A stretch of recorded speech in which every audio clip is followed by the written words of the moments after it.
bersama dengan orang melihat apa yang menjadi kesulitan mereka, itu menumbuhkan selalu keinginan untuk bisa membantu, apa yang bisa saya lakukan untuk membantu mereka. Coba untuk menguatkan mereka dengan memberikan bantuan permodalan, tapi pastikan bahwa UMKM ini juga bertanggung jawab terhadap apa yang menjadi kewajiban mereka mengembalikan modal itu sendiri ke ini. Kita bukakan untuk mereka, sekali lagi tinggal bagaimana mereka memiliki kemauan.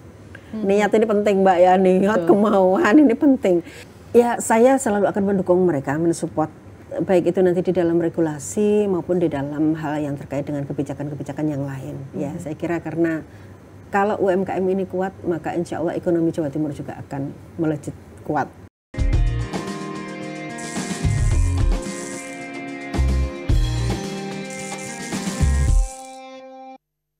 Assalamualaikum warahmatullahi wabarakatuh. Senang sekali di kesempatan kali ini saya Karin Sam dapat jumpa bersama dengan Dulur Jawa Timur dalam program spesial yakni Jatim Channel Podcast DPRD Provinsi Jawa Timur. Bagaimana kabarnya Dulur? Saya yakin semuanya semangat selalu untuk terus memajukan Jawa Timur. Dan di kesempatan kali ini tentunya saya tidak sendirian karena saya sudah bersama dengan sosok yang sangat luar biasa.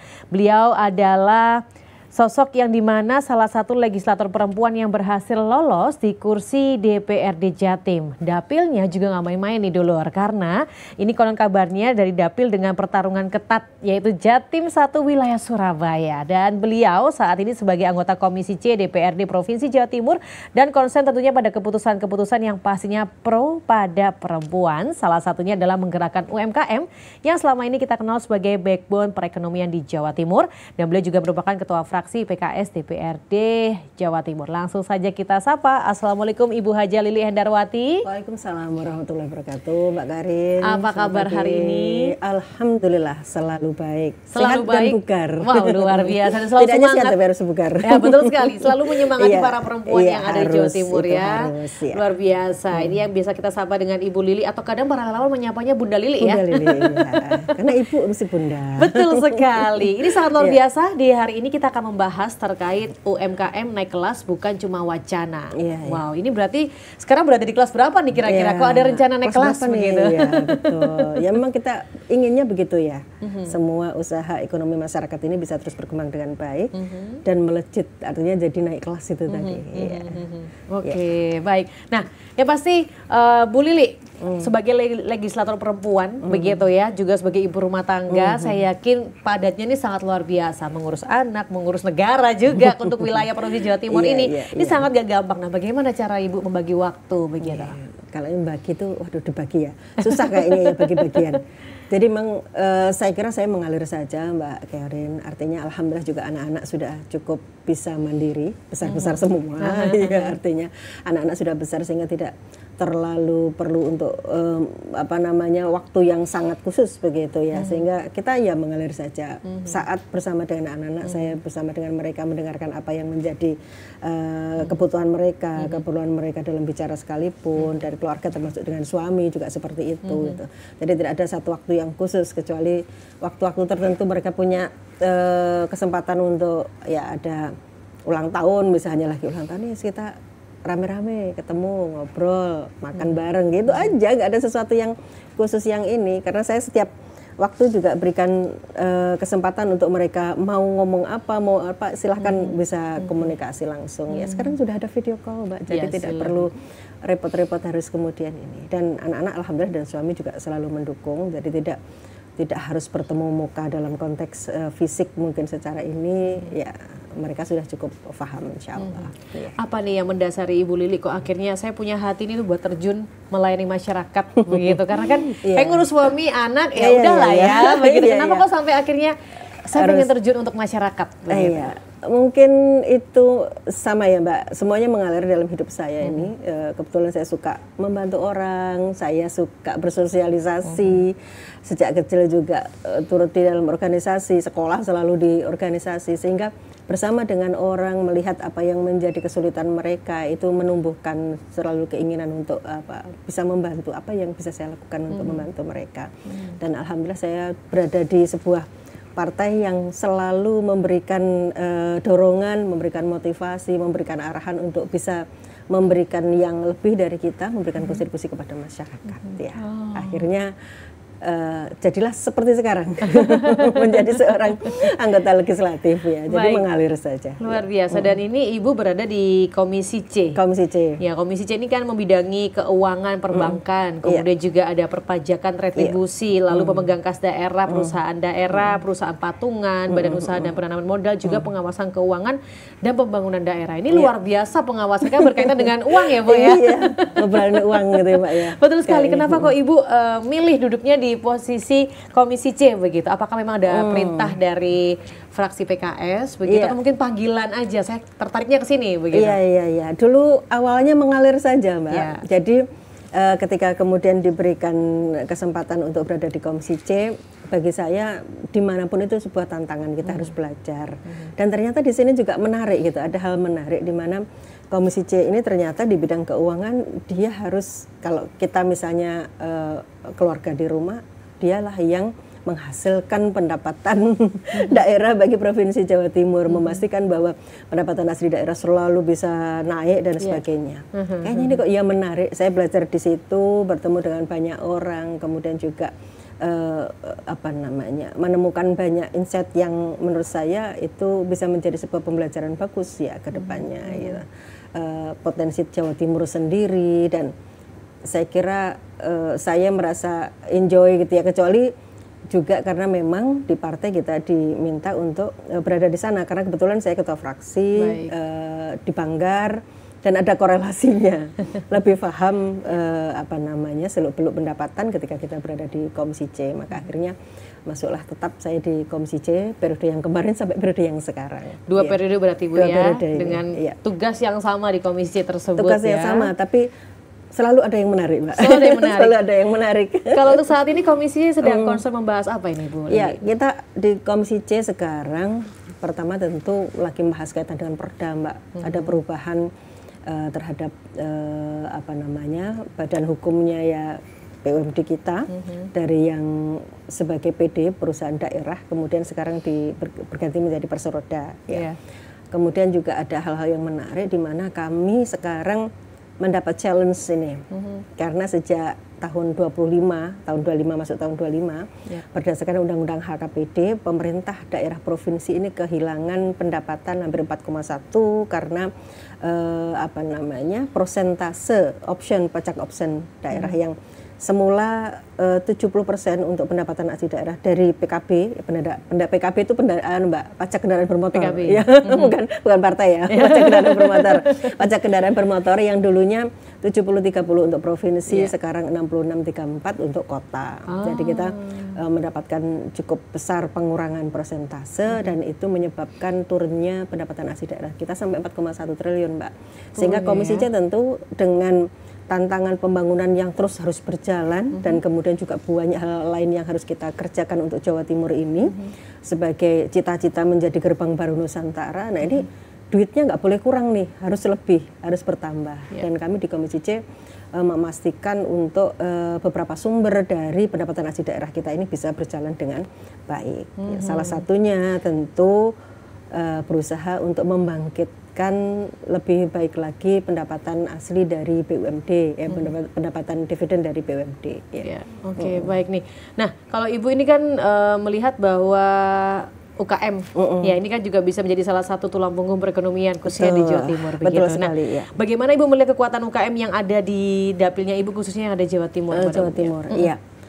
Kalau di Jawa Timur sendiri kita melihat PDRB kita cukup tinggi, Mbak, dari UMKM, ya.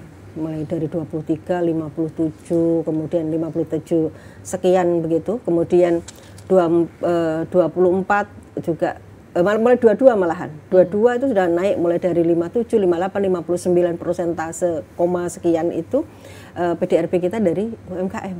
Ya, padahal itu musim setelah pandemi ya, Mbak. Musim setelah pandemi.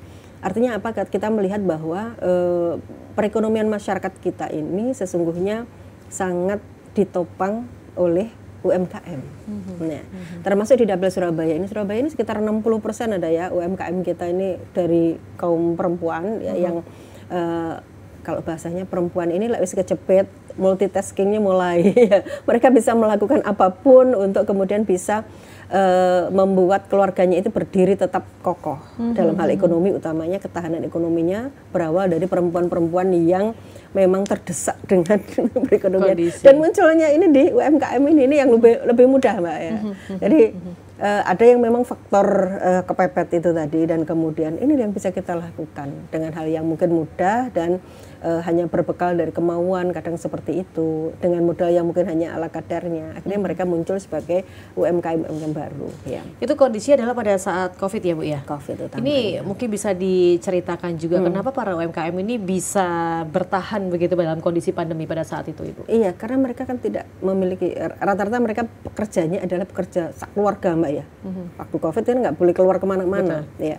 Bekerja di situ, kemudian yang diperlukan adalah bagaimana mereka bisa memasarkan ya dengan cara yang mungkin bisa diterima. Kalau pada saat COVID ya, saya membangun sebuah komunitas Mbak, UMKM itu bermula dari kasus COVID ini. Ketika banyak relawan mengeluhkan kaitan dengan penjualan yang menurun karena apa? Karena takut adanya COVID, tidak bisa berinteraksi dan sebagainya. Akhirnya kita buat salah satunya adalah pelatihan terkait dengan digital marketing yang memungkinkan mereka masih menjual dengan cara digital. Salah satunya pakai WhatsApp bisnis nih. Orang tinggal pesan, mereka datang nyantolnya di pagar ininya. Nah, itu awal mulanya seperti itu. Nah, jadi saya kira UMKM bertahan karena memang kemauan kuat ya yang datang sebagai faktor untuk tidak hanya bertahan tetapi juga menghidupi dan menumbuhkan keluarga itu sendiri. Kedua, karena juga tidak mempekerjakan orang luar. Semuanya biasanya dilakukan oleh keluarga ya.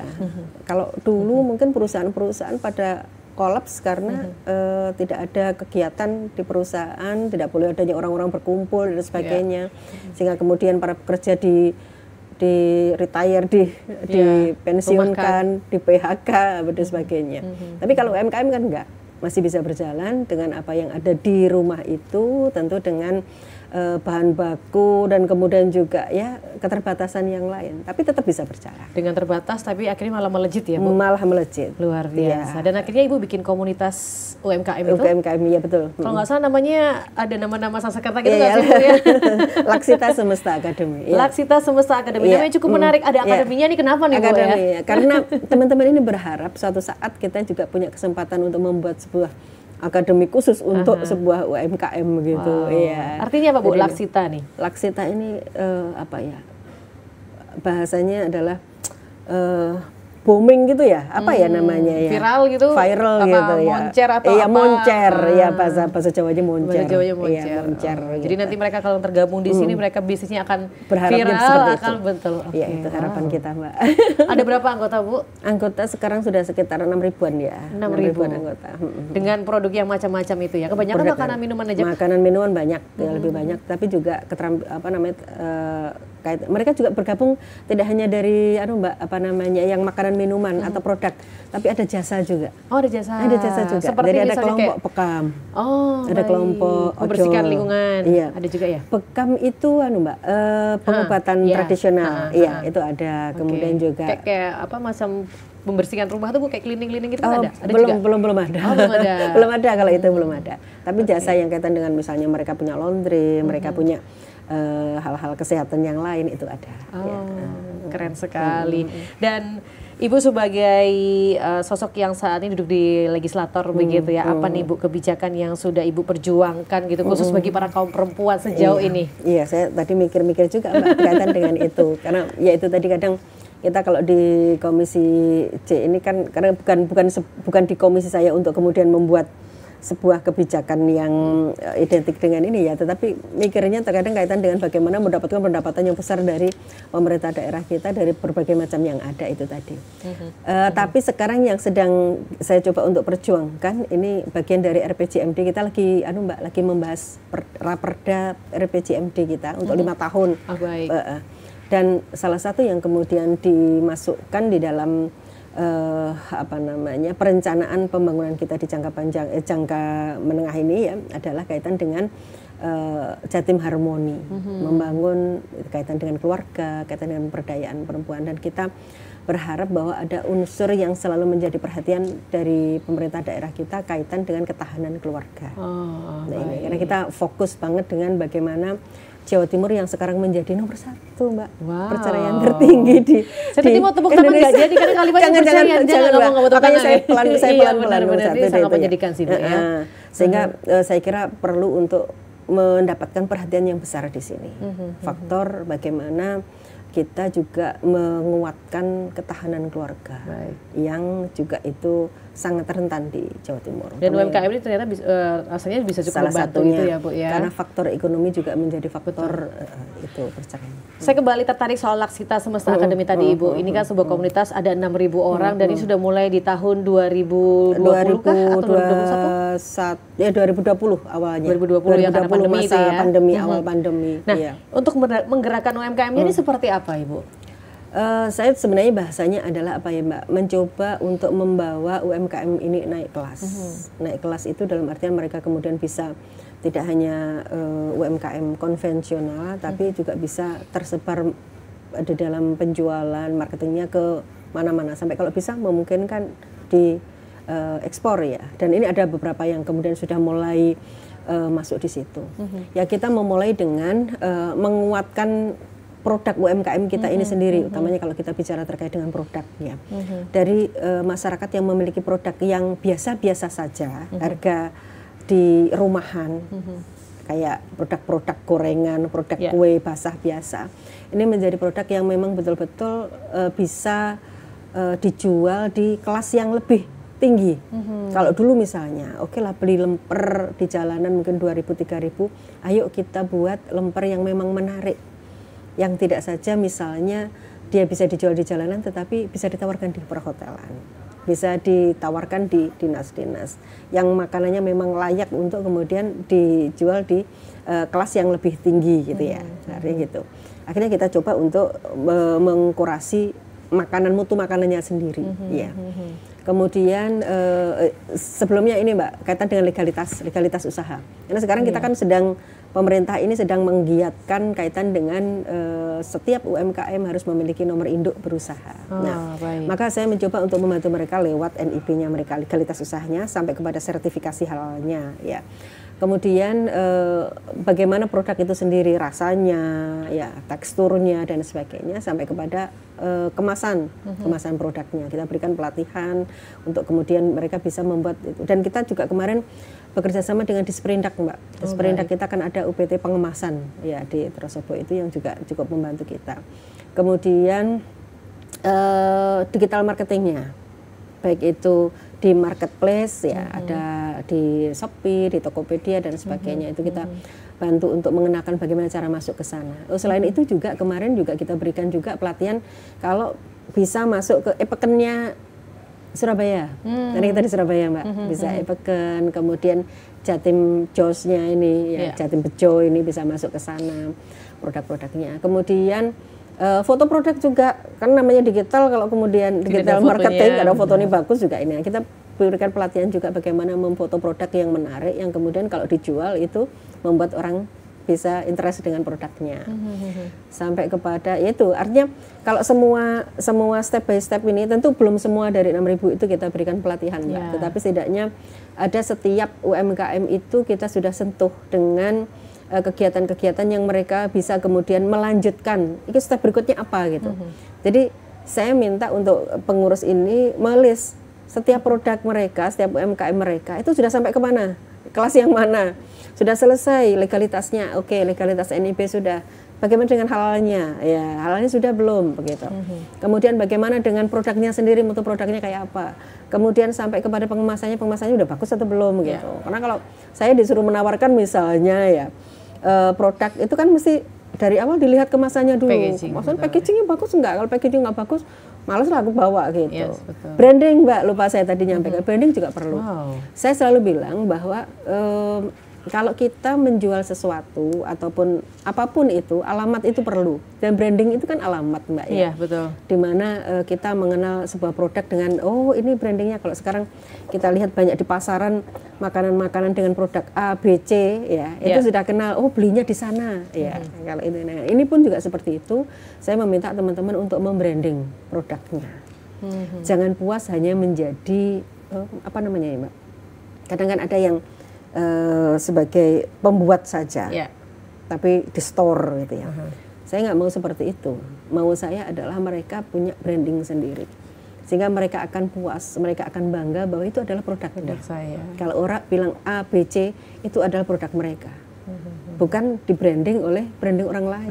Yang polosan, dikirim polosan gitu nggak sih Bu? Banyakan ya. Kebanyakan begitu. Oke. Dan ini butuh keberanian Mbak, memang untuk keberanian dan kemauan tentunya dari UMKM kita. Wow, ini luar biasa. Ini pendampingannya sangat luar biasa ya, sehingga akhirnya mereka ini benar-benar naik kelas. Tapi sebelum kita ngobrol soal kelas-kelas tersebut Bu, kita minum sebentar Ibu boleh. Ya, supaya kita juga bisa lebih lancar lagi begitu. Monggo Ibu.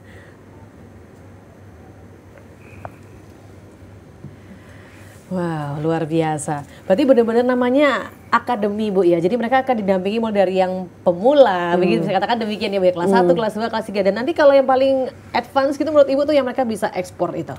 Iya, saya kira puncak dari keberhasilan itu ketika mereka sudah memiliki kemampuan marketing sendiri sampai kemudian lancar sudah. Istilahnya kalau orang-orang ya orang-orang ojol bilangnya gacor katanya, terus ada yang membeli repeat ordernya, terus produknya terus berkembang kemana-mana, itu kan udah selesai ya. Sampai segitu artinya mereka sudah cukup bisa berdiri sendiri. Sementara yang lain yang memang masih perlu untuk terus pendampingan, ya ini yang terus kita dampingi. Gitu. Baik. Nah terus untuk mereka tadi Ibu katakan ada menguruskan NIB juga. Terkadang sebagai UMKM ada mereka yang mungkin pasif ya Bu untuk mengurus itu karena mungkin nggak tahu nih arahnya kemana. Walaupun sudah tergabung kadang nunggu inilah info dari akademi ini. Nah kira-kira bagaimana Bu? Adakah aktivitas yang bisa dikatakan jemput bola untuk NIB itu untuk para UMKM? Kebetulan 2 tahun berselang ya 2023 dan 2024 ya. Saya mencoba untuk membawa teman-teman dari Dinas DPM PTSP, kita bekerja sama, bersinergi bersama untuk memberikan bantuan NIB gratis bagi masyarakat Surabaya. Kebetulan dapil saya Surabaya Mbak ya. Tadi dibawa ke Surabaya, di setiap RW ada juga yang RT yang memang mereka memiliki warga yang memiliki UMKM. Nah, saya mengingatkan bahwa ini kesempatan gratis mudah yang bisa mereka dapatkan. Silahkan kemudian mendaftarkan semua UMKM-nya ke mereka, ke dinas ini, dan hanya berjalan 5-10 menit sudah selesai, mereka dapat NIB. Surat keterangan NIB. Yang memang kalau NIB itu sendiri sekarang kan memang sangat bermanfaat untuk kalau kita mau nambah modal nih ya, namanya UMKM mau naik kelas pasti butuh modal yang juga terus bertambah. Itu salah satunya memang memiliki NIB sendiri. Kecuali memang juga pemerintah mendorong para UMKM kita terus terdaftar ya Mbak. Siapa tahu kalau ada ya bantuan dari pemerintah kaitan dengan penguatan UMKM kan mereka juga memiliki dasarnya, memiliki dasar.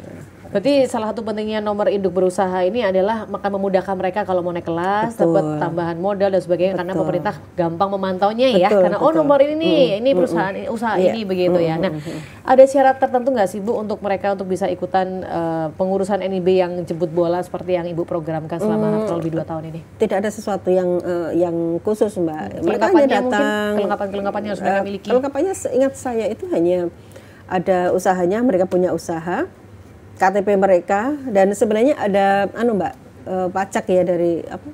NPWP kah? NPWP.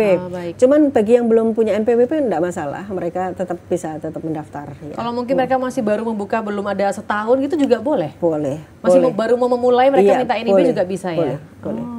Saya kira harus mereka yang udah 2-3 tahun teruji produknya dan sebagainya begitu mungkin? Tidak, itu semua warga yang memang memiliki UMKM.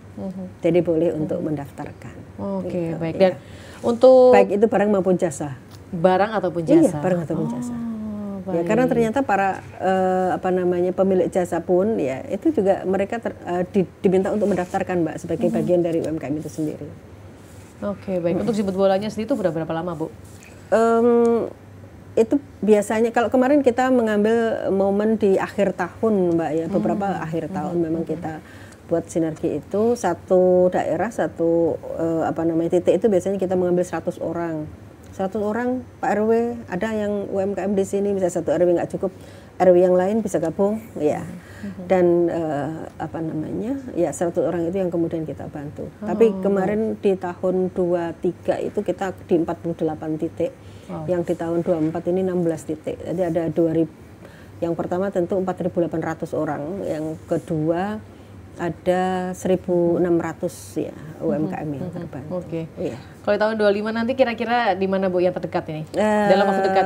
Tadi kan bilang akhir tahun 25, ya akhir lokasi mana nih? Mungkin biar diperhatikan oleh dulur kita. Kita biasanya melihat dari titik mana yang memang belum, Mbak. Ya, dari belum. Nanti yang belum memang kita akan ajukan untuk kemudian mereka mendapatkan kesempatan mendapatkan legalitas usaha. Daerah mana kira-kira, Bu, yang sudah terpantau?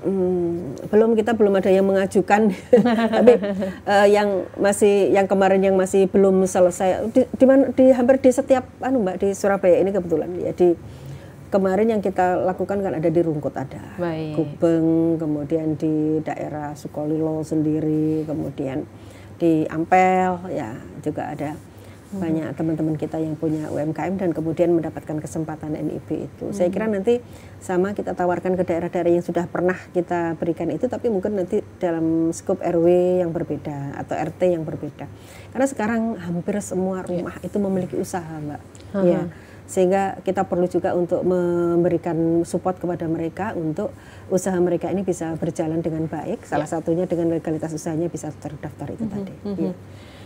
Saya penasaran dengan UMKM yang base-nya ada kuliner, Bu. Oh, kuliner. Nah, ini kekuatannya seperti apa, Bu, untuk yang ada di Surabaya? Ya, Surabaya. Iya, di Surabaya. Surabaya ini kan kota kuliner ya, Mbak ya.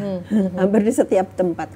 Saya sebenarnya mendorong teman-teman ini begini. Kalau ini kan sebenarnya kuliner ini bisa menjadi bagian dari kelanjutan kita punya wisata. Ya. Kalau di sebuah RT atau sebuah RW sekalipun punya produk-produk yang kemudian menarik dan itu dijadikan bagian dari awal tempat wisata misalnya, ya. Kalau sekarang yang ada misalnya kampung kue, ya, kampung kue di Rungkut misalnya, ya. Kemudian kalau nggak salah ada kampung lumpia di Genteng. Ya. Ya. Kenapa tidak kemudian teman-teman itu buat begitu? Oh, jalan ini kampung apa gitu. Itu ya. Menarik, Mbak. Kampung tempe misalnya. Kampung Semanggi. Ada tempe. Kampung Semanggi semuanya. Saya kira kalau lengkap seperti itu nanti akan menjadi tempat-tempat wisata kecil gitu, Mbak ya. Di situ, kecuali juga meningkatkan ekonomi di keluarga, ya tentu juga akan membantu insya Allah ekonomi di Surabaya itu sendiri. Dari faktor ketahanan ekonomi keluarga. Berarti memang berkaitan ya, Bu ya, wisata dan kuliner, dan ini akan harus berkolaborasi dengan baik. Kulinernya mantep, pasti wisatanya juga ramai. Wow, betul sekali. Dan untuk sertifikasi halalnya sendiri, Bu, bagaimana pendampingan yang Ibu lakukan? Sertifikasi halal kita bekerja sama, kalau di tempat saya masih ada beberapa dengan Garda Matahari, ya, salah satu yang mendapatkan sertifikat untuk pengelolaan halal makanan, ya jasa dan sebagainya. Dan mereka yang mendampingi, kita juga sama, Mbak, kita buatkan titik-titik sama dengan ketika kita membuat NIB. Kita undang orang-orang yang memang membutuhkan legalitas itu, ya, sertifikat itu untuk kemudian datang di satu tempat begitu, di biasanya balai RW, ya, atau kadang juga rumah salah satu UMKM kita untuk bersama-sama di situ melaksanakan pendampingan itu, proses halalisasi. Oke. Bu, kalau melihat potensi dari UMKM ini kan sangat luar biasa, bisa dikatakan tulang punggung perekonomian, begitu ya, Ibu ya. Nah, bagaimana perputaran uang yang ada di UMKM sejauh ini menurut Ibu? Kalau saya melihat dari data Indonesia aja, Mbak, 60% loh UMKM itu. 60%? 60%, luar biasa. Ya. Kalau di kita tadi dari tingkat menjadi tulang punggung perekonomian Jawa Timur jelas, karena sekarang itu udah di bulan di tahun 2024 akhir 2024 itu 59% PDRB-nya kan dari itu. Artinya masyarakat kita ekonomi masyarakat kita ini sangat terbantu dari produk-produk UMKM yang memang ada di sekitar kita ini. Kalau dinominalkan rupiah gitu kira-kira sampai berapa, Bu? Waduh, saya tidak menghitung secara rupiah. Tapi besar ya? Besar saya kira. Iya. Setidaknya itu menarik karena apa ya, masyarakat bisa bertahan dengan ekonominya walaupun tanpa support barangkali. Jadi dan 90%-nya itu apa namanya Mbak, merekrut tenaga kerja. Nah, ini yang menarik saya kira. Betul. Di saat sekarang ini kita yang paling berat ini adalah banyaknya tenaga kerja yang tidak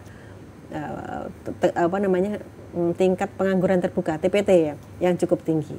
Maka ketika kemudian masyarakat itu sendiri mampu untuk menguatkan ekonomi keluarganya dengan UMKM, itu saya kira menjadi hal yang sangat luar biasa. Wah, ini menarik sekali. Nah, tadi Ibu mengatakan bahwa terkadang ada mereka yang sudah berusaha naik kelas tapi terkendala modal. Iya, betul. Walaupun mereka mungkin sudah punya nomor induk berusaha, sertifikasi halal udah oke begitu kan. Modalnya nih kadang kempes-kempesan gitu ya, karena kan memang mereka usaha sendiri. Kadang kepake juga untuk kebutuhan rumah tangga dan sebagainya, karena kan kondisi ekonomi yang tidak pasti. Itu juga salah satu kelemahan dari UMKM kita. Ini kan pertama kaitan dengan permodalan. Kedua dengan digitalisasi usaha. Karena kita namanya sudah berkembang itu kan tidak hanya konvensional, tapi dia harus bisa berkembang dengan teknologi sekarang. Betul. Yang ketiga masalah manajemen keuangannya sendiri, Mbak. Apakah juga pembukuan? Nah, ini kita kalau pembukaan kita belum pernah membuat pelatihan itu, tapi kemarin teman-teman sudah menyampaikan, Bu, gimana kalau kita buat pelatihan pembukuan, dan saya ingin bekerja sama dengan Bank Jatim dalam hal ini, karena Bank Jatim juga kecuali mitra, juga selama ini kita juga ajukan banyak permodalan UMKM kita lewat Bank Jatim dan BPR. Ya. Ada program kredit lunak nggak Bu yang juga Ibu bantukan untuk mereka begitu? Ada Prokesra itu dari BPR ya, BPR Jatim. Itu 3% anunya bagi hasilnya. Kemudian ada KUR Bank Jatim juga yang juga cukup rendah. Itu, jadi hanya memang kadang UMKM kita ini beratnya mereka tidak ada yang bisa digunakan untuk jaminan. Betul. Jadi walaupun ada NIB masih belum kuat ya Bu ya? Atau sertifikasi halal juga masih belum kuat ya? Tetap pakai jaminan ini ya, yang kita masih masih cukup berat bagi masyarakat kita. Ya. Kalau misalnya sudah cukup eksis, mungkin mereka ada yang dijaminkan. Nah, yang dalam skup yang sangat kecil-kecil ini loh, yang kita juga kemarin juga mendapatkan keluhan mereka, Bu, ini kok juga masih pakai jaminan ya. Memang berat juga sih kalau memang harus pakai jaminan. Tapi kalau tidak pakai jaminan, kita juga tidak bisa menjamin bahwa mereka akan mengembalikan dana itu, gitu. Ya. Sebagai feedback lah ya Bu ya. Feedback ya. Ini memang hanya saya coba untuk menguatkan mereka dengan memberikan bantuan permodalan, tapi pastikan bahwa UMKM ini juga bertanggung jawab terhadap apa yang menjadi kewajiban mereka mengembalikan modal itu sendiri ke ini. Nah, itu yang terus kita coba untuk berikan Mbak, edukasi ya ke masyarakat ya. Karena selain itu Mbak, ngapunten, di luar ini kan banyak sekali iming-iming untuk bisa mendapatkan, apalagi yang ramai sekarang Mbak ya, di fintech ini. Oh iya betul. Ya, lebih mudah online. Hanya pakai KTP.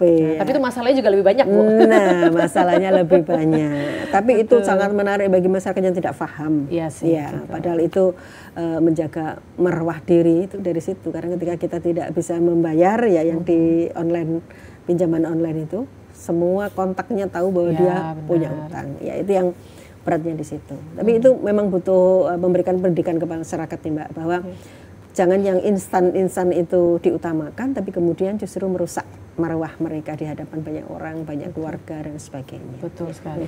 Nah, untuk pemasaran sendiri bagaimana Bu? Karena Ibu tadi mengatakan bahwa ada mereka yang bisa sampai ekspor nih. Otomatis mereka program pemasarannya sangat luar biasa. Apakah juga ada pemantauan atau juga program-program khusus yang Ibu lakukan begitu? Memang kami belum, namanya ini baru komunitas Mbak. Komunitas untuk kemudian bisa membawa kepada kesempatan, mereka memiliki kesempatan untuk mendapatkan pelatihan, mereka mendapatkan kesempatan marketing dan sebagainya. Dan kita koneksikan juga dengan dinas-dinas tentunya seperti itu ya Mbak.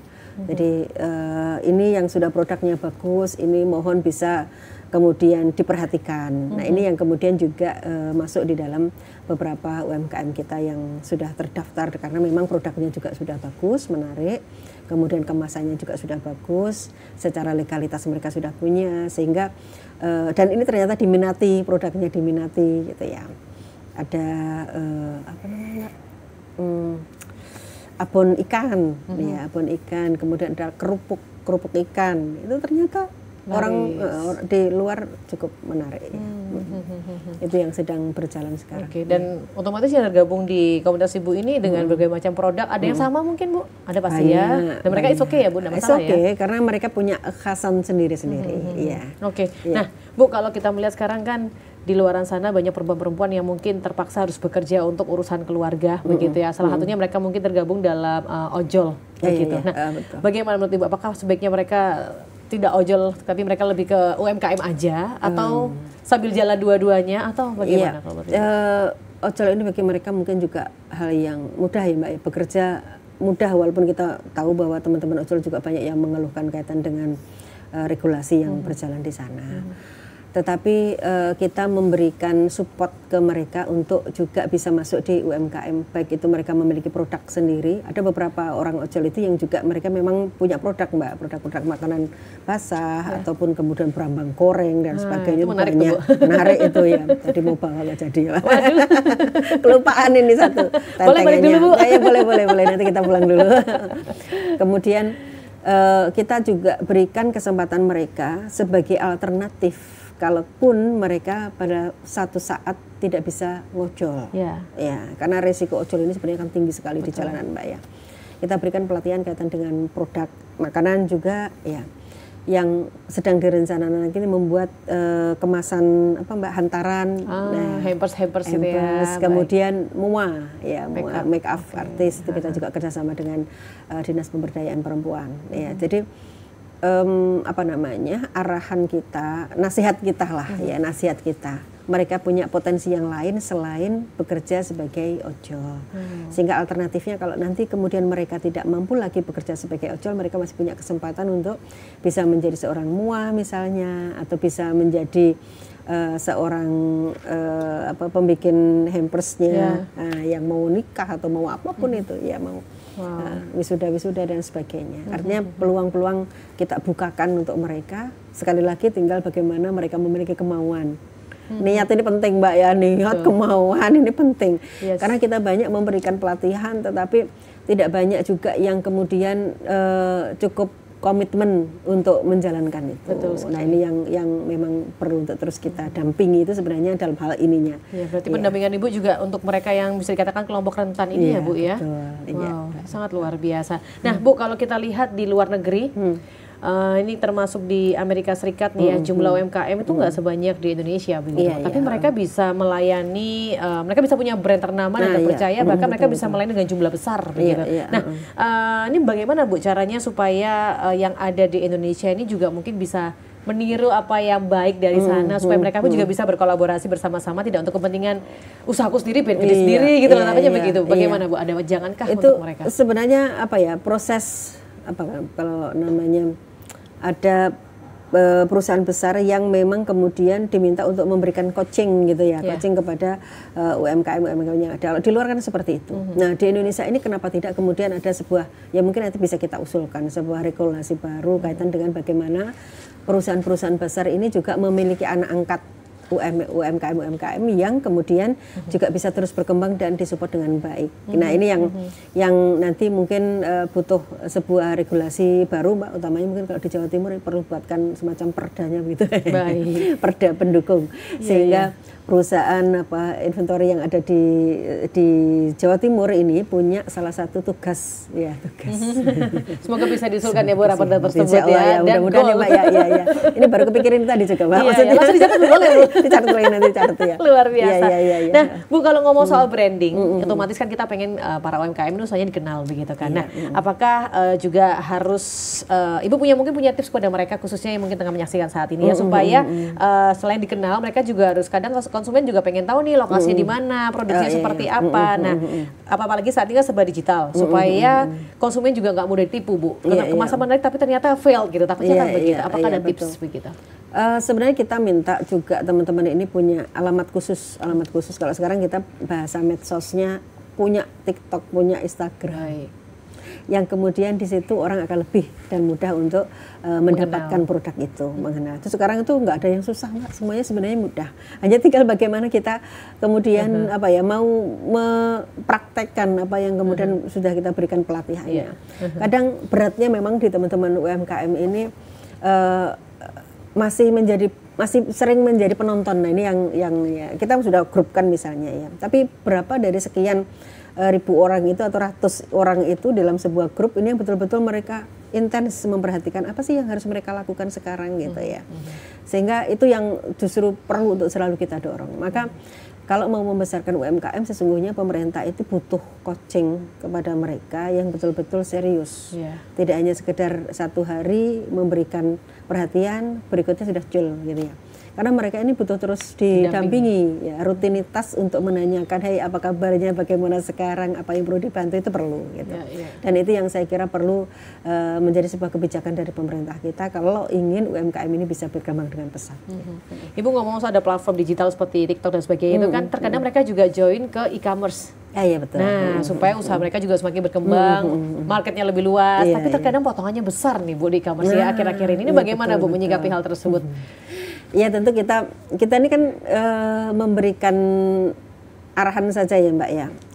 Tentu dengan positif negatifnya. Ya. Positifnya ya mereka bisa secara jaringan mereka dapat. Artinya mereka akan bertemu dengan mungkin orang-orang yang akan sangat Mbak, jadi langganan lah. Ya. Itu kan pancingan saja tuh Mbak. Kalau mereka sudah memang memiliki kepedean untuk bisa berdiri sendiri, kenapa tidak kemudian memunculkan itu di dalam medsos-medsos mereka. Iya. Jadi nggak perlu lagi nanti ke e-commerce, mereka bisa sendiri gitu, bisa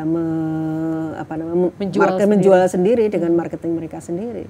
Yang terpenting sekarang adalah buatlah sesuatu yang memang cukup baik, bukan cukup baik ya, yang sangat baik, yang kemudian orang pasti golek itu, mau mencari dimanapun berada. Betul. Jadi produk-produk yang sudah baik, yang kita sudah punya, kok ini aku nggak pakai produk itu kok nggak enak ya, mesti nyari gitu. Betul. Tapi kalau kita hanya membuatnya biasa-biasa saja, kemudian nggak ada satu keunggulannya, ya sudah, mungkin orang sekali beli sudah selesai. Jadi harus meninggalkan kesan dan jejak. Berikan kesan yang baik, produk yang baik, dan itu yang kita usahakan. Ya. Bagaimanapun juga marketing itu akan mengikuti dengan produk yang memang kita produksi itu tadi. Ya, saya kira komitmen gitu. Ibu seperti apa nih Bu untuk para pengusaha UMKM yang ada di Jawa Timur? Ya saya selalu akan mendukung mereka, mensupport baik itu nanti di dalam regulasi maupun di dalam hal yang terkait dengan kebijakan-kebijakan yang lain. Ya saya kira karena kalau UMKM ini kuat, maka insya Allah ekonomi Jawa Timur juga akan melejit kuat. Wow, luar biasa. Iya, insya Allah ya. Wah, Ibu nggak berasa kita sudah harus berpisah di kesempatan kali ini. Tapi saya sangat senang sekali karena tentunya para UMKM yang menyaksikan pun juga mereka merasakan mendapatkan support begitu ya. Dan karena support adalah yang paling penting Bu untuk menyemangati mereka terus melanjutkan perjalanannya naik kelas tersebut. Baik, luar biasa Ibu, terima kasih banyak untuk kesempatannya sudah hadir di sini sharing-sharing menyemangati para UMKM yang ada di Jawa Timur. Semoga Ibu juga terus komitmen, terus memberikan kesempatan juga untuk para UMKM yang ada, yang baru ataupun juga sudah yang lama begitu ya. Sekali lagi terima kasih selalu Ibu dan juga pemirsa terima kasih untuk kebersamaan Anda. Semangat terus para pejuang UMKM, terus maju bersama dengan Jawa Timur. Saya Karin Sem pamit undur diri. Wassalamualaikum warahmatullahi wabarakatuh. Semoga Ibu diminum.